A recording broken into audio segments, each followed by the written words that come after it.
Baik, salam jumpa pemirsa. Namek namuk entago, waninggapka, waninggap. Selamat malam untuk pemirsa podcast Papua Selatan.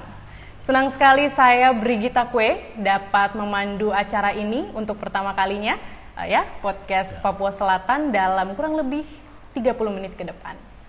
Dan hari ini tema pembahasan kita sangat spesial. Berkaitan juga dengan gaung pembentukan Provinsi Papua Selatan yang saat ini sudah sangat terdengar jelas, yaitu peran perempuan dalam menyambut pembentukan Provinsi Papua Selatan.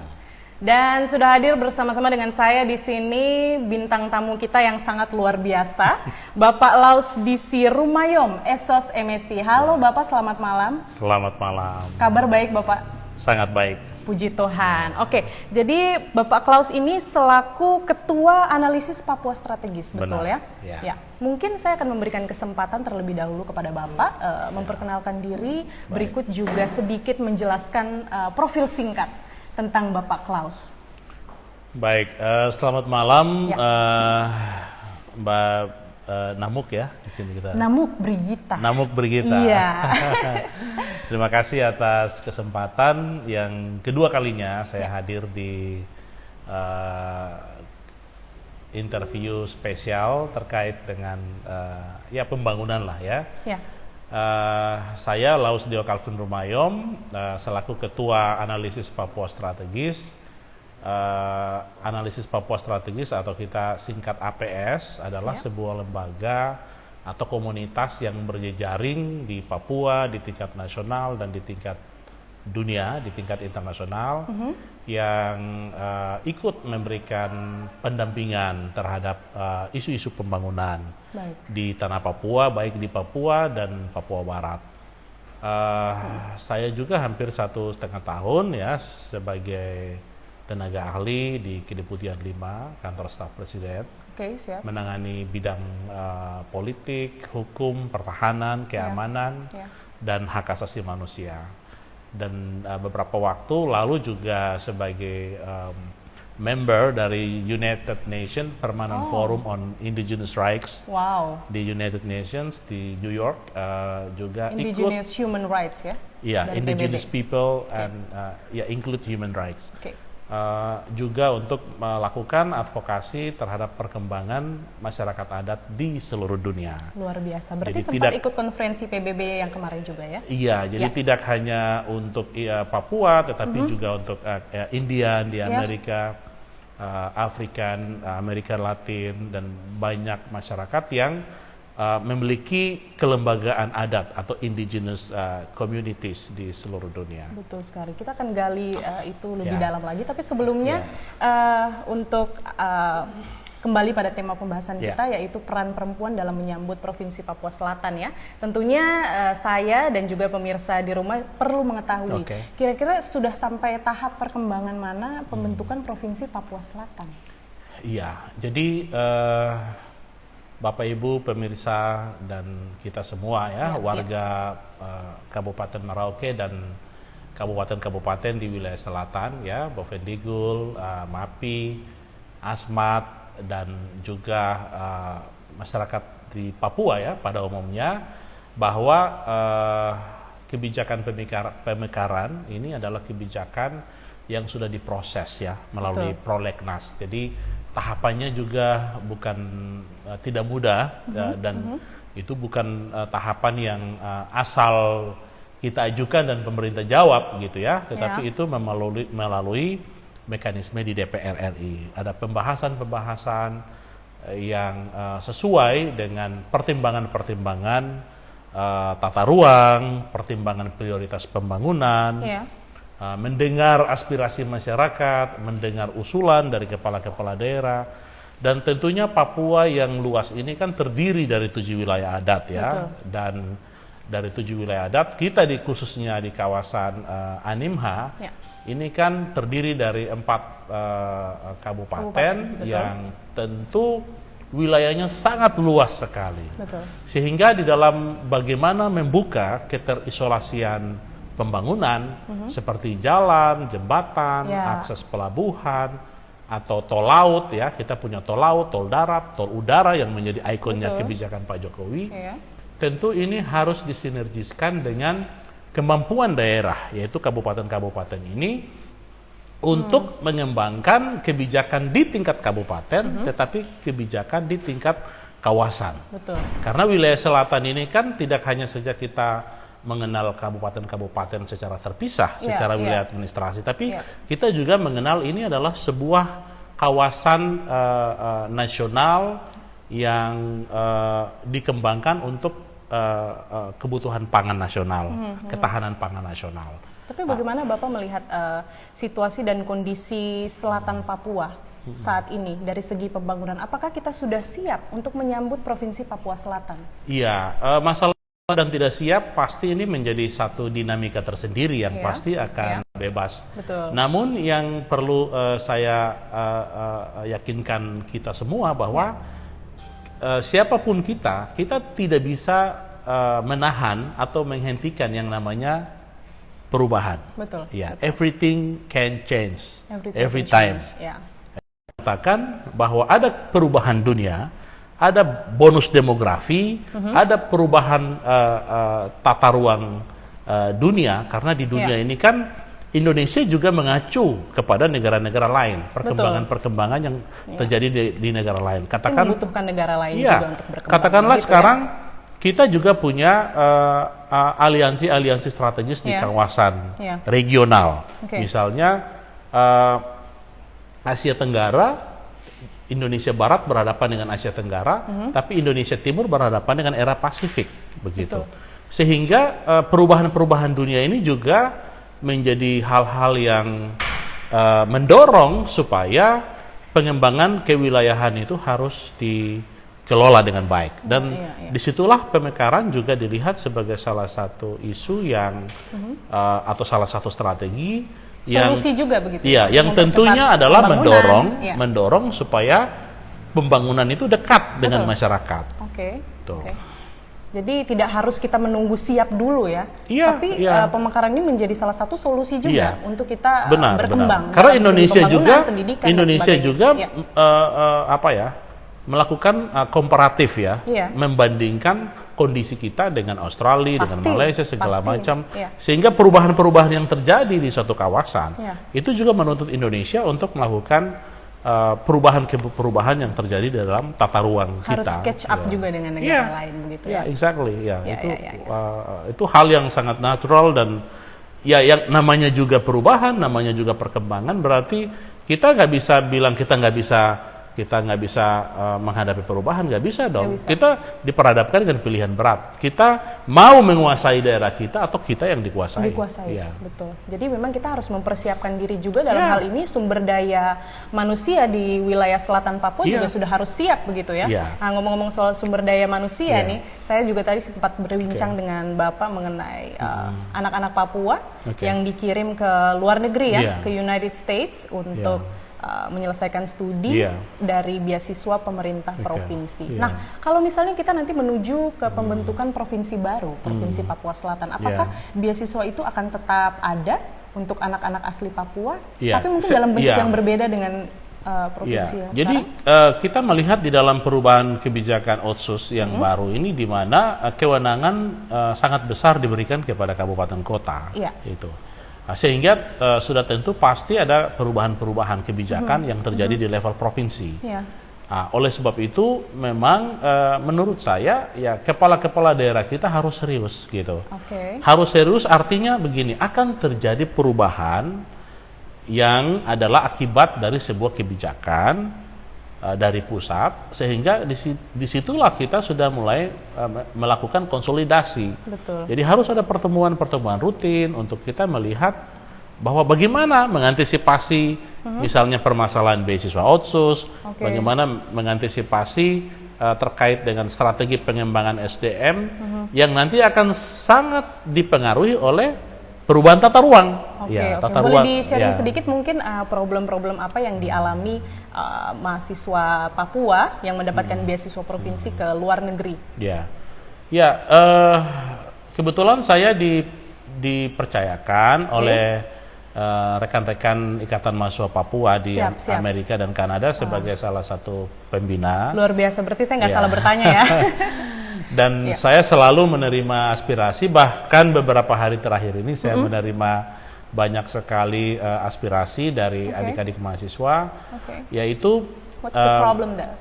mereka membutuhkan semacam mekanisme komunikasi atau mekanisme dalam penyampaian semua permasalahan, Iya. karena ada sebagian masalah yang sebenarnya itu bukan masalah mereka, itu masalah agensi, Oke. agen-agen yang mengelola program tersebut. Betul, karena memang seharusnya mereka di sana seharusnya Ya. bisa lebih berfokus pada pendidikan itu Iya, ya. iya. Ya, ya. Jadi pemerintah Provinsi Papua itu tidak saja memberikan uang kepada mereka, tapi melalui pengelola gitu. I see. Jadi kalau pengelola ini juga tidak mengelola dengan baik atau melakukan pendampingan dengan baik, pasti ya kita punya adik-adik Papua ini juga ya namanya Ya, betul. anak-anak muda ya harus dikawal, Betul didampingi. sekali, harus didampingi. Tidak bisa Apalagi dilepas hidup begitu hidup saja. di negara yang sangat bebas gitu Betul, ya betul, dengan betul.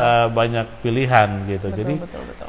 itu tetap menjadi concern kita bahwa ini menjadi kebijakan pemerintah pusat.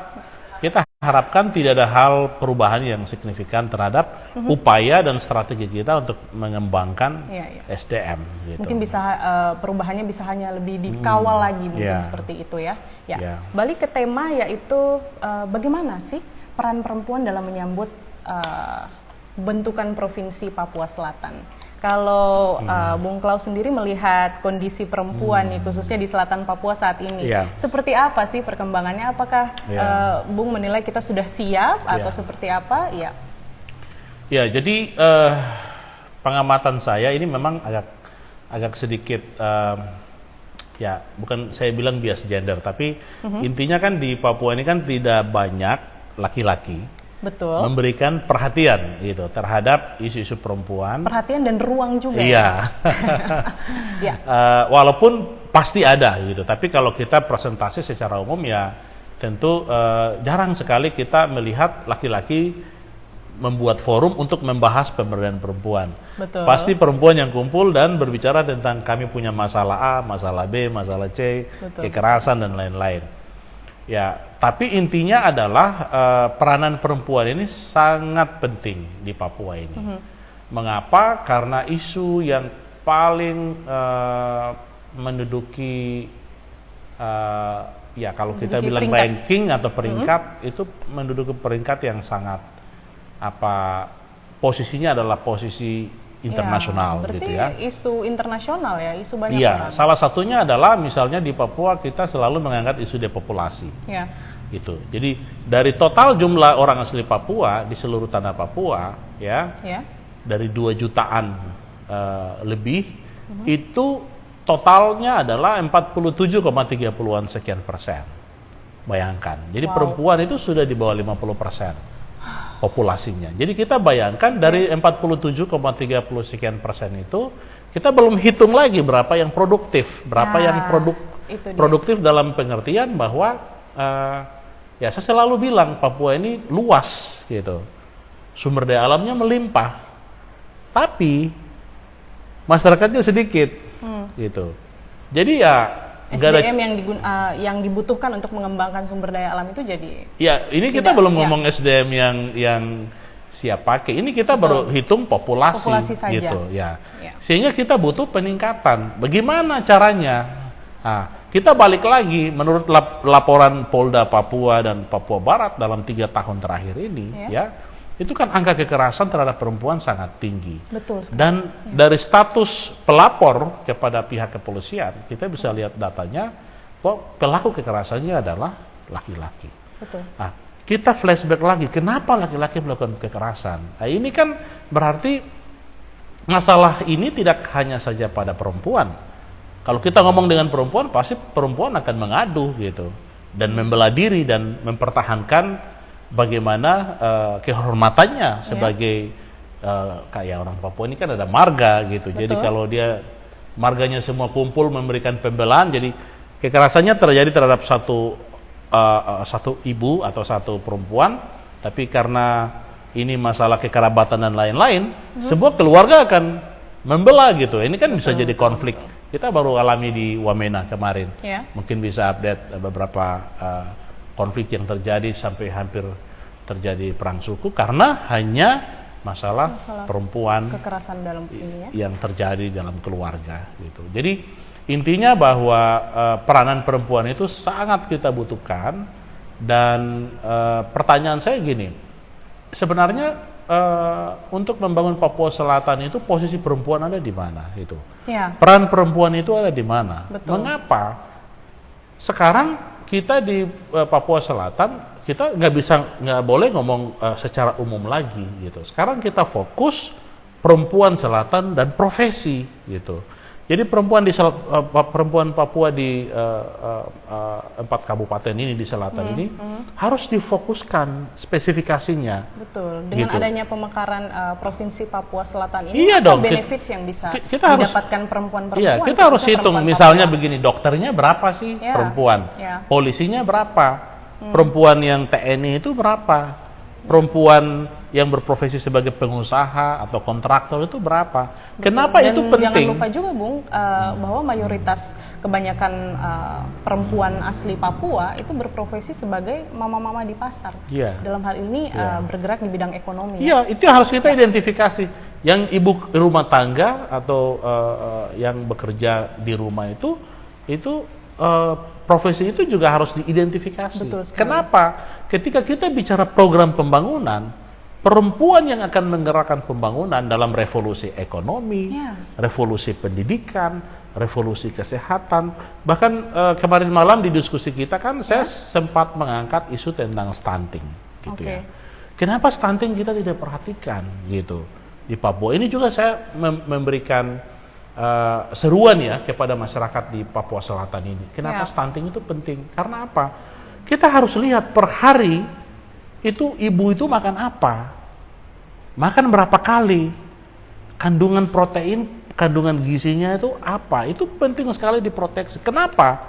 Karena kita akan mengerti gitu anak yang ada di dalam kandungan atau anak yang sedang dibesarkan Mendapat gizi yang cukup atau tidak? atau begitu tidak ya? gitu. Ya. Dan sudah tentu kita bisa proyeksi ini generasi Oke. seperti apa yang akan kita hasilkan. Ya, betul Itu baru kita baru bicara dari sisi pangan Sisi ya, pangan. dari sisi, ya. Ya. Tapi banyak hal yang harus kita benahi karena stunting itu juga akan berhubungan dengan mindset pemerintah. Mindset pemerintah, Ya, ya. makanya saya bilang kita juga harus lihat misalnya kita punya adik-adik perempuan di Merauke atau di beberapa kota di selatan Baik. yang ada di jalanan begitu. Ya. Itu juga penting. Perlu untuk Iya. diidentifikasi.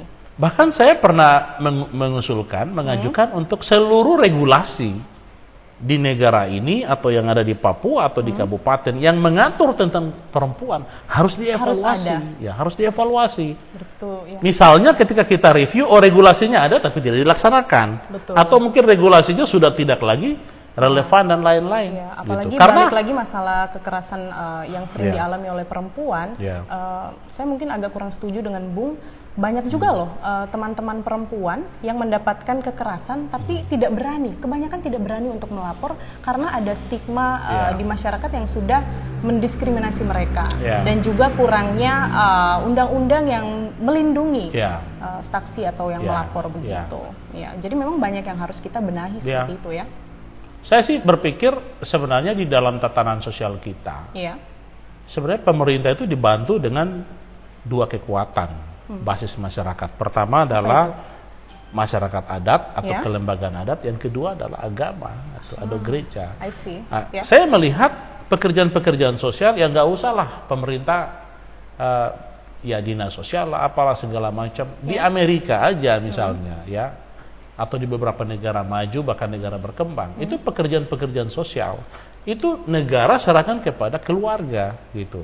Oke. Yang penting you bisa memenuhi kualifikasi untuk mengurus kategori mana gitu, anak jalanan kayak atau orang gila kayak apa, kan dilatih keluarga-keluarga That's itu. a good idea, karena keluarga itu juga bisa melakukan pendekatan secara emosional ya. Iya, karena kalau Lebih kita kekeluargaan. flashback, kita Ya. lihat lagi kenapa dia jadi anak jalanan. Ya. Kan masalah broken home, Betul keluarga. sekali, ya. Maka itu negara dengan kebijakannya menggunakan tangan keluarga Keluarga. untuk menyelesaikan masalah itu. Bukan kita soal bagi-bagi sembako. Betul, Itu nggak menyelesaikan masalah gitu. Iya, itu masukan juga itu ya, Iya, luar iya, biasa iya, iya. sekali. Iya. Iya. Nah, Tapi intinya bahwa perlu perspektif pembangunan di wilayah Ya. selatan dari perempuan, dan ya saya sih kita fair aja ya, laki-laki harus mendukung gitu. Walaupun kita Harus, punya betul. sistem patriarki dalam tatanan budaya kita yang Patriarki kuat, maskulin, ya, yang kuat, tapi zaman kita hari ini menuntut emansipasi. betul gitu. sekali, karena ada pepatah juga yang mengatakan bahwa di balik sosok laki-laki yang hebat ya. ada perempuan, tapi di balik Ya. perempuan yang hebat juga ada Ya. sosok laki-laki Ya. yang mendorong Ya. gitu ya. Nah, ngomong-ngomong masalah patriarki maskulin Ya. yang sangat erat kaitannya dengan budaya kita khususnya Ya. di Indonesia ya. Ya. Nah, itu bagaimana Bung melihat tatanan budaya itu Ya. gitu loh. Apakah bisa direformasi sehingga Ya. kita bisa mengubah Ya. stigma masyarakat terhadap perempuan yang dianggap Betul. lemah, yang dianggap Ya.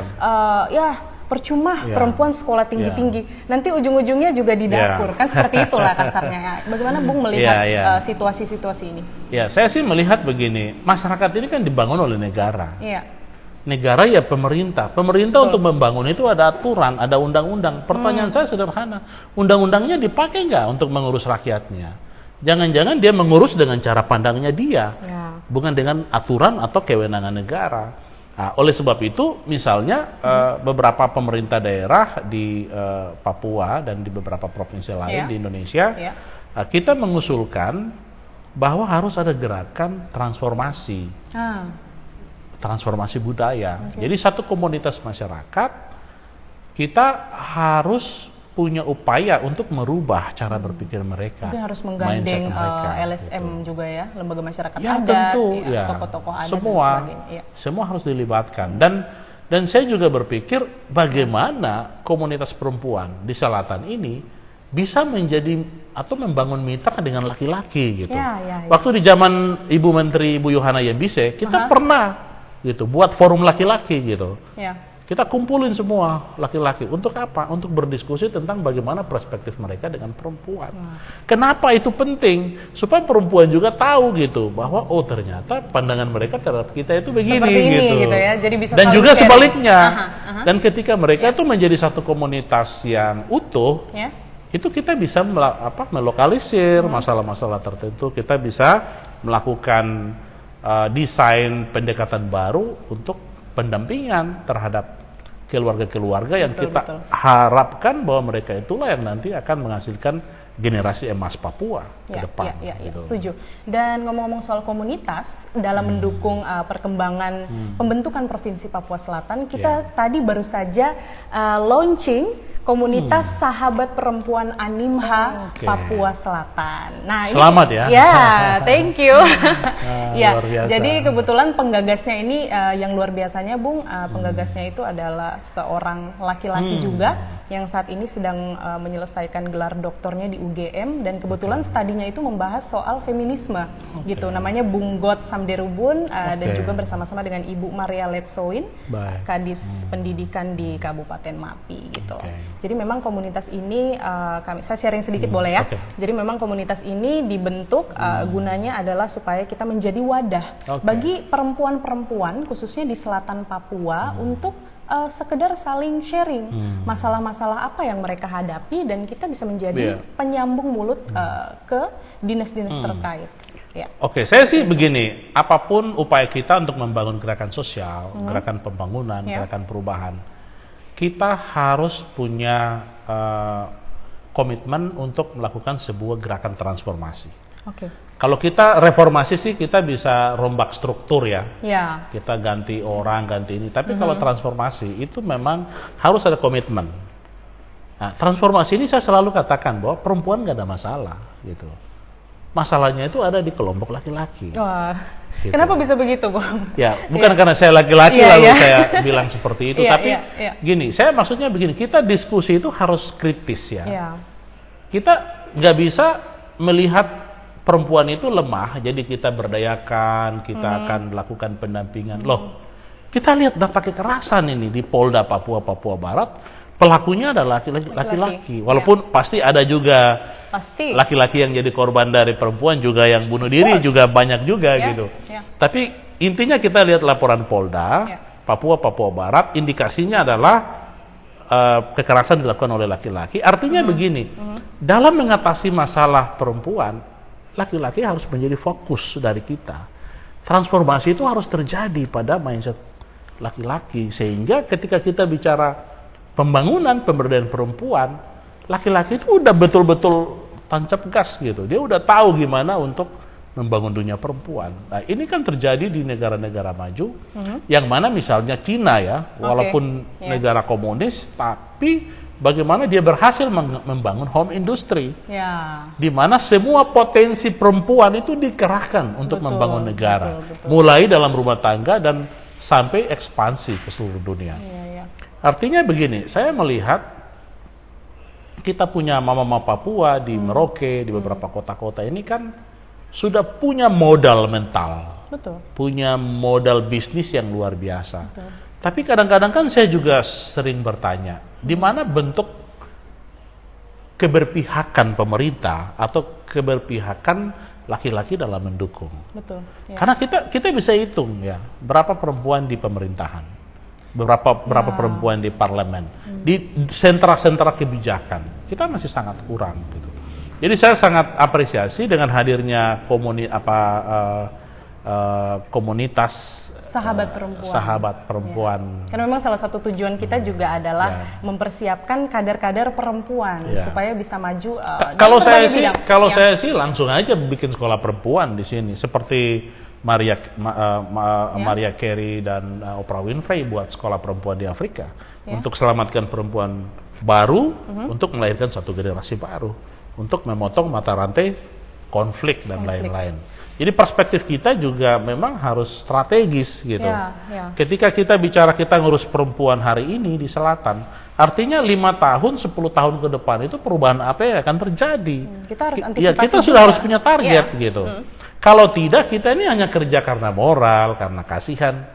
Ya oke. Tapi tidak ada dampak yang kepanjangan. Enggak akan ada dampak yang signifikan gitu. Dan posisi laki-laki kan kita sudah punya deklarasi He4C campaign sebagai He4C campaign, deklarasi PBB yang mendorong untuk laki-laki harus mendorong gerakan sayang perempuan.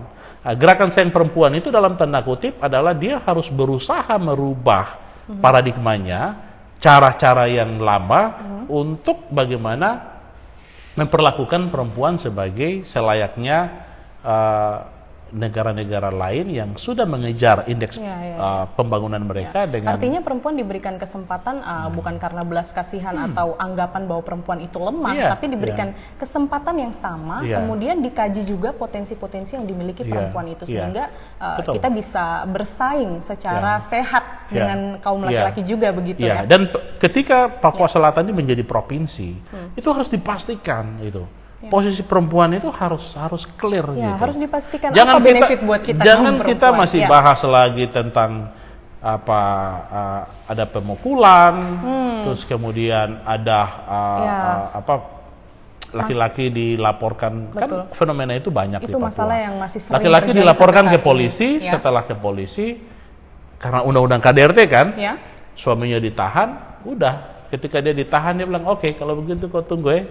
Nanti saya keluar, jadi akhirnya tidak ada perlindungan bagi perempuan. Iya, mekanisme itu tidak ada, gitu. Jadi mekanisme dan hukum, juga mungkin penanganan secara psikologis ya bagi korban kekerasan dalam rumah tangga dan juga pelecehan seksual gitu yang marak terjadi untuk kaum perempuan tuh saya rasa penting juga ya penanganan secara psikologis. Dan itu belum ada gitu di hukum kita yang menangani masalah. Dan saya sih kita langsung aja kita berani nggak teman-teman kita evaluasi pemerintah kita. Mereka ini dengan kewenangan undang-undang, kebijakan anggaran yang besar, perempuan diurus nggak gitu. Tapi dalam tanda kutip mau selamatkan perempuan juga harus selamatkan cara berpikir laki-laki dong gitu. Betul. Jadi programnya jangan hanya ke perempuan aja, laki-laki berkembangnya juga akan lama jadi harus balance ya. Nah, maka itu kita harapkan kalau kita lihat potensi Merauke dan Papua Selatan ini kan potensi sebagai wilayah pertanian yang berlevel internasional. kita harus sudah punya entrepreneur perempuan ya, yang mampu untuk mengedukasi generasi kita secara otodidak. Karena begini, kalau bapak kita kan bisa selalu ke kebun atau berburu atau apa kan, selalu anak itu dekat dengan ibu gitu. Ibu itu harus didampingi, dilatih dengan pemikiran-pemikiran yang strategis untuk bagaimana mempersiapkan yang lebih maju juga ya, karena maksudnya dari segi bisnis mereka sudah punya modal, tapi ya itu untuk ikut berkembang dengan perkembangan modernisasi zaman sekarang, mereka harus mengerti konsep ekonomi kreatif dalam hal ini menggunakan media sosial dan sebagainya begitu ya Bung ya. Setuju. Iya. Dan menurut Bung apakah perlu gitu ada program khusus gitu dari pemerintah dalam hal ini sebelum membentuk Provinsi Papua Selatan ya, untuk mempersiapkan perempuan-perempuan tadi gitu? Ya, saya rasa begini, Provinsi Papua Selatan itu nggak akan tunggu perempuan, nggak akan tunggu siapapun. Pasti. Jadi gitu ya. Nah, sekarang kita ini yang menyadari bahwa kondisi kita ini kelemahannya di mana.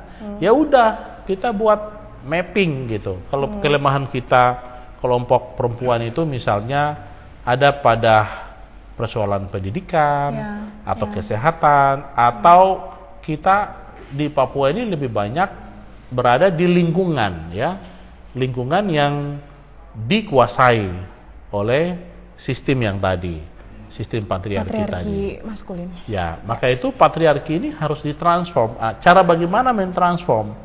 Program-program apa yang teman-teman lakukan ke depan itu jangan hanya untuk laki-laki, untuk perempuan saja, tapi untuk laki-lakinya juga. Iya, harus untuk laki-laki juga. Sehingga ke depan kita itu sebagai mitra dalam melakukan pendampingan terhadap kasus-kasus. Dan ya kasus KDRT kita kan ya tahulah sendiri, nanti bisa cek datanya di Polres atau di Polsek. Bahkan mungkin juga banyak yang tidak terlaporkan, bahkan tidak didampingi oleh banyak. Tidak ada pendampingan begitu ya, makanya kasus ini terus membeludak. Ngomong-ngomong. Mungkin saya juga ingin tanya sebenarnya. Apa permasalahan perempuan yang paling signifikan yang harus kita support di Merauke atau di selatan ini? Sebenarnya saya sangat mendukung pendapat Bung tadi mengenai bagaimana cara kita mentransformasi pola pikir laki-laki ini. Karena banyak sekali perempuan di selatan Papua khususnya merasa tidak diberikan tempat dan ruang karena pandangan-pandangan diskriminatif yang mereka rasa mereka dapat dari kaum laki-laki. Dalam dunia apapun, dalam dunia kerja, dalam dunia rumah tangga bahkan begitu. Banyak sekali seperti itu. Oke, kalau begitu saya usulkan buka aja forum laki-laki gitu.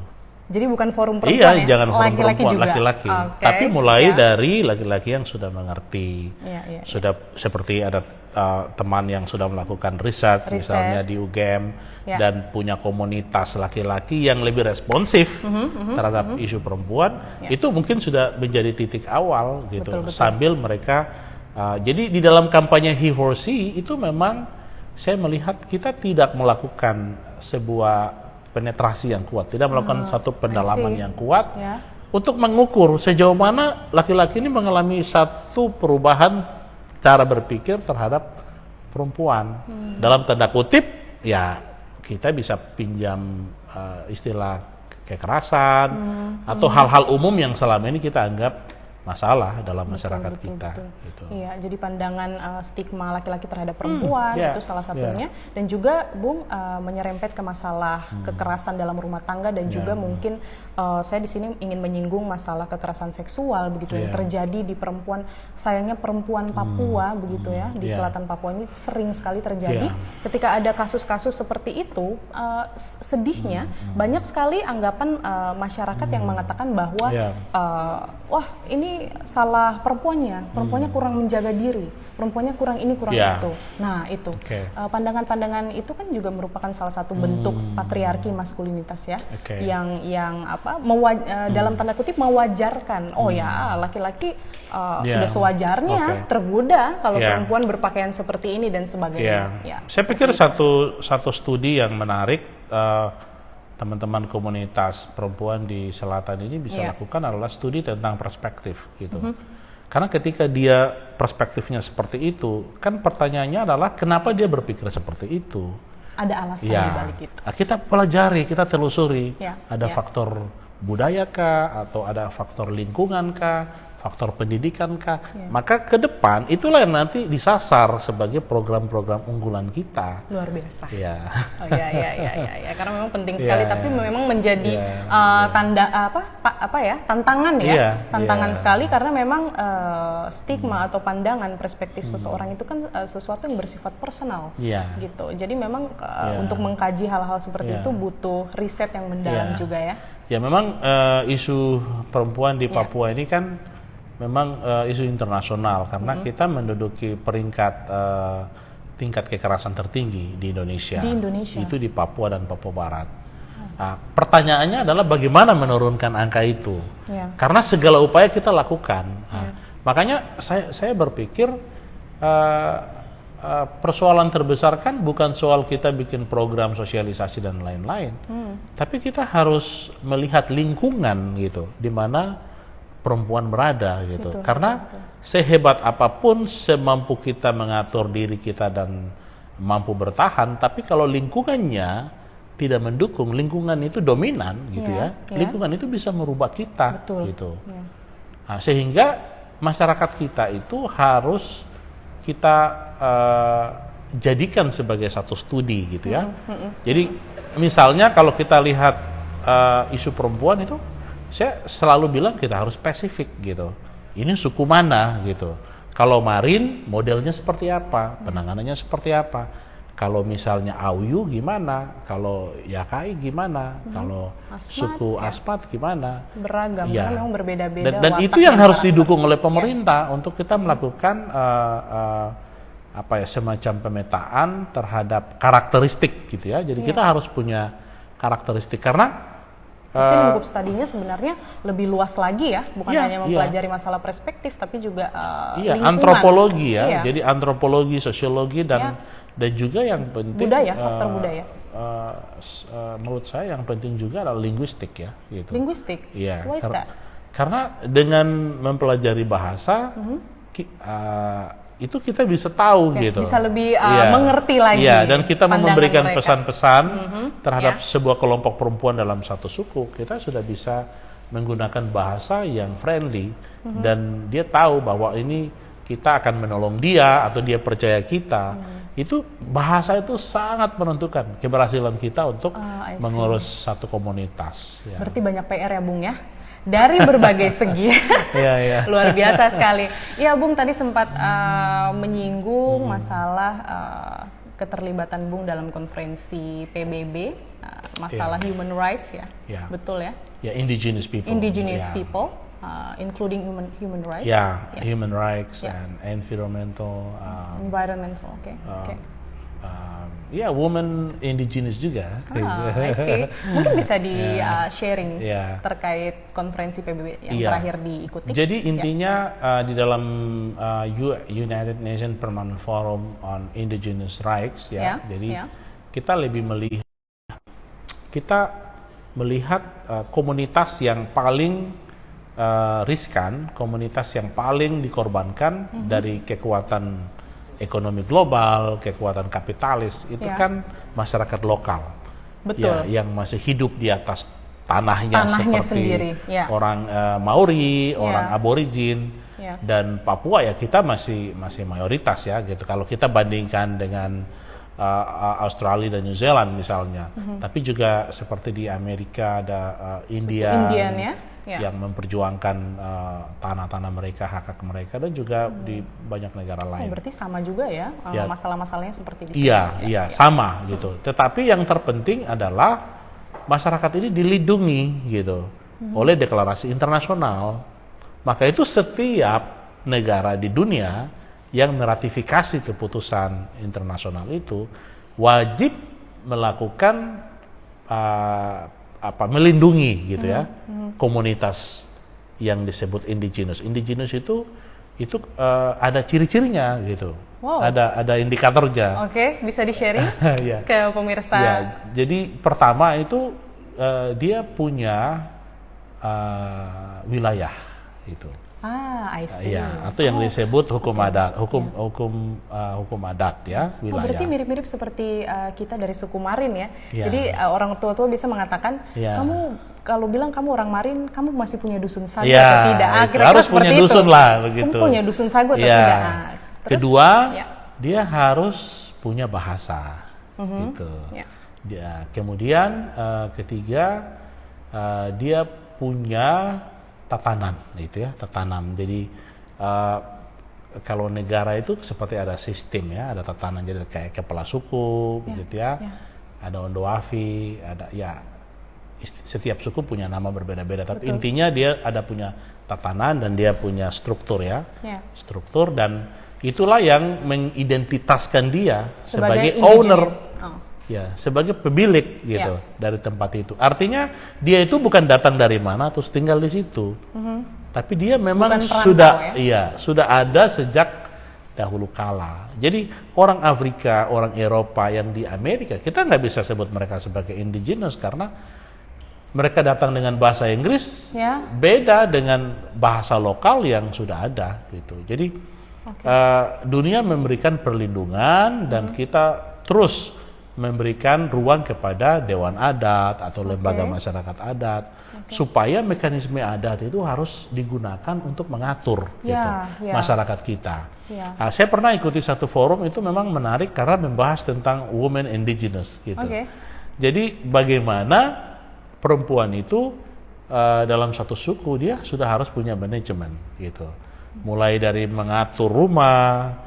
Dari hal-hal yang simple ya? Iya, ini memang hubungannya dengan local knowledge atau indigenous knowledge. Jadi pengetahuan lokalnya gitu tentang bagaimana mengurus suami, mengurus keluarga, mengurus rumah, mengurus kebun, dan bagaimana dia bisa menjadi tiang penting dalam sebuah keluarga dan menjadi kekuatan dari sebuah suku. Betul. Karena kalau sudah terjadi perubahan dari sisi keluarga, pasti itu akan merembet ke pembentukan provinsi Papua Selatan tadi itu ya. Karena apapun mau provinsi, tidak provinsi, kita mau lakukan apapun untuk pembangunan, tetap kita kembali kepada bagaimana prinsip-prinsip kehidupan dari suatu suku itu. Gitu. Karena kalau kita nggak usah jauh-jauh lah, kita pelajari orang Betawi misalnya. Di Jakarta, di mana eksistensi orang Betawi hari ini? Semua sudah ditutupi dengan gedung-gedung dan segala macam. Jadi kita tidak mau ke depan masalah perjuangan hak ulayat tanah-tanah mereka juga Saya rasa itu menjadi masalah yang dialami bukan hanya di Jakarta, terlebih khusus di Papua gitu. Nah, dalam rangka menuju pembentukan provinsi Papua Selatan, Bung, ini saya informasikan saja masih banyak sekali permasalahan-permasalahan seperti perjuangan indigenous people khususnya yang ada di selatan Papua yang masih memperjuangkan hak-hak ulayat mereka seperti itu yang sebagian besar mungkin digunakan untuk bisnis atau institusi di pemerintahan.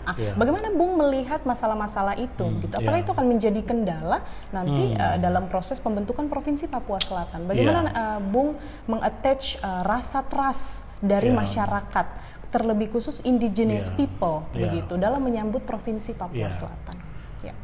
Saya sih melihat masyarakat kita yang hidup di kampung-kampung ini kan masih sangat eksis dengan tatanan budayanya yang luar biasa. Hanya saya melihat kok perspektif pemerintah terhadap masyarakat adat itu selalu tidak ketemu begitu, tidak nyambung. Kenapa saya katakan demikian? Karena kan kita punya dinas pemberdayaan kampung misalnya dinas pemberdayaan kampung dan orang asli Papua misalnya di provinsi dan juga di kabupaten. Kita punya misalnya dinas sosial atau dinas pemberdayaan perempuan. Seharusnya mereka itu mampu melakukan pemetaan terhadap keberadaan masyarakat kita gitu. Dan harus ada forum-forum adat yang dibuka oleh pemerintah. Untuk apa? Untuk menerima masukan. Kita selalu artinya begini, saya selalu bilang begini, kita kan nggak tahu orang duduk di pemerintahan ini dia dari mana, dia belajar apa, gitu. Dia asal dari daerah mana, tapi tiba-tiba dia ada di dinas A, dinas B, dinas C, buat kebijakan. orang-orang masyarakat kita nggak mengerti ini apa yang dilakukan. Nah, itu banyak kita jumpai itu kasus-kasus serupa di banyak dibutuhkan ruang daerah. untuk diskusi seperti itu. Iya, jadi harus ada mekanisme kerja, ya. Bahkan sebenarnya kalau saya lihat untuk wilayah selatan khususnya adalah kita perkuat dulu forum masyarakat adat yang membahas tentang pembangunan, gitu. Karena nanti kita ngomong dana otsus, kita ngomong pemekaran, apapun kebijakannya, tetap kembali lagi kita mengukur, ya, seluruh rujukan pembangunan di dunia yang dipakai oleh kepala negara itu kan hanya 4. Saya selalu jelaskan itu. Indikator pembangunan pertama perempuan, kedua anak, ketiga pemuda, dan keempat adalah lingkungan hidup. Kenapa perempuan menjadi prioritas? Betul. Ya. Karena perempuan ini menduplikasi kehidupan, gitu. Kan laki-laki nggak bisa melahirkan, gitu. Atau ada yang melahirkan di sini? Ya, itu dia. Tidak ada. Sampai saat ini belum ada.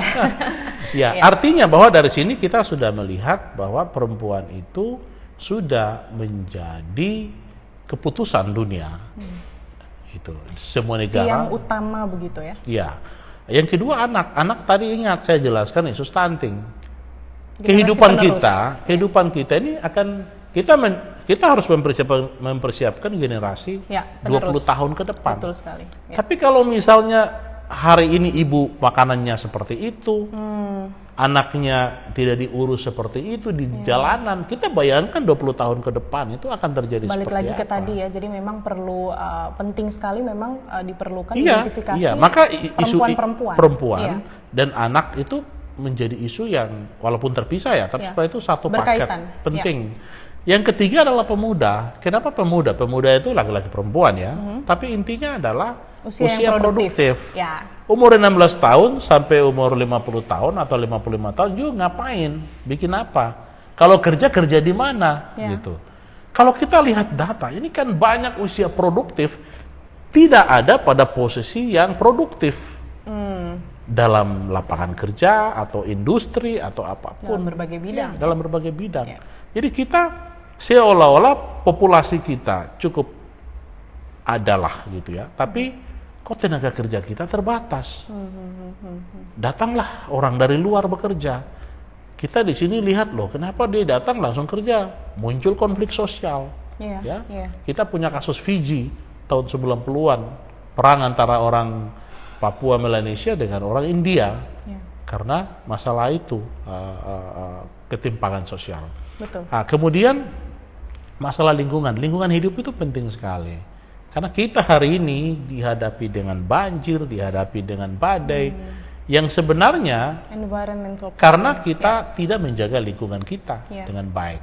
Nah, oleh sebab itu isu lingkungan di selatan ini juga penting. Kita punya status Taman Nasional Wasur, kita punya status Taman Nasional yang mungkin Taman Nasional Lawrence misalnya berbatasan Asmat dengan Duga atau dengan Timika. Artinya semua ini harus menjadi perhatian kita ke depan. Karena di dunia ini hanya 3 bangsa yang menjadi jaminan untuk eksistensi kehidupan manusia di planet bumi. Pertama adalah orang Papua atau tanah Papua, kedua adalah Brazil, dan ketiga adalah Kongo. Karena hutan Papua juga salah satu paru-paru dunia. Kita ini yang kehidupan di planet. Stabilitas environmental di bumi juga ya. Iya, karena kita lihat Amerika, Cina, negara-negara Barat, Asia Timur, industri mereka menghancurkan ozon. Kita yang membayarnya gitu. Oleh sebab itu serba salah ya kita juga kita melihat. Kita mau berkembang juga kita harus berhati-hati ya, karena pembelajaran dari negara-negara maju itu tadi ya. Tapi intinya 4 hal ini yang harus menjadi rujukan kita dalam pembentukan Provinsi Papua Selatan. Bagaimana mengakomodasi semua kekuatan, resources yang ada untuk membangun daerah ini. Saya selalu bilang, oke, kita bangun jalan, jembatan, infrastruktur, tapi kalau orang kita, manusia kita tidak terbangun, ya saya selalu bilang di gereja juga, kita bangun gereja besar, tapi kalau tidak ada anak-anak yang sekolah minggu di sana, jemaatnya sama saja gitu ya. Jadi intinya pembangunan disertai dengan perkembangan Ya. sumber daya manusia Iya, itu juga betul. penting sekali. Sangat penting, sangat penting. Dan memang indikator yang tadi Bung sebutkan tadi keutama dalam membentuk Provinsi Papua Ya. Selatan ini juga Ya, ya. wajib. Karena kita ini Perempuan, kan mau anak. membangun manusia ya. Gitu. Jadi oke lah, ada semangat politik, ada semangat pemisahan wilayah, Iya, ada iya. semangat identitas, Betul. ya that's okay lah. Tapi kita ingin melihat bahwa semua hal yang kita bicarakan ini harus menghasilkan perempuan yang berkualitas, harus menghasilkan anak yang siap menjadi generasi emas, Siap. harus menghasilkan pemuda yang punya pekerjaan produktif dan lingkungan hidup kita terjaga gitu. Karena jangan-jangan kita air laut naik, kita tenggelam gitu kan. Betul, Berarti semua pantai, semua Ya. sungai kita harus tanam pohon. Ya kita harus pastikan bahwa Ya. planet Planet bumi ini tetap harus kita berada jaga, dalam gitu. kestabilan ya. Dan itulah yang kita harus tadi saya ingatkan, saya sempat singgung, kita membutuhkan local knowledge gitu, Ya. atau indigenous knowledge, pemikiran-pemikiran lokal dari masyarakat kita. Itulah yang akan membuat kita itu sustainable. Kalau kita bawa pemikiran dari barat, dari mana-mana yang berbasis industri, wah jangan-jangan hutan kita habis. Ya, akan cepat punah. Iya, begitu kita ya. bukan lagi sebagai negara yang menjadi penyangga ya bagi menyelamatkan dunia dari climate change. Ya. Ya, luar biasa sekali ya. Jadi memang konklusinya tadi sudah disebutkan 4 indikator yang penting dalam pembangunan itu sudah disebutkan. Yang pertama Ya. perempuan. Perempuan. Jadi memang perempuan ini merupakan sosok atau mempunyai peranan penting. Ya pasti tidak mudah, laki-laki juga pasti. Itu dari mana itu teorinya itu?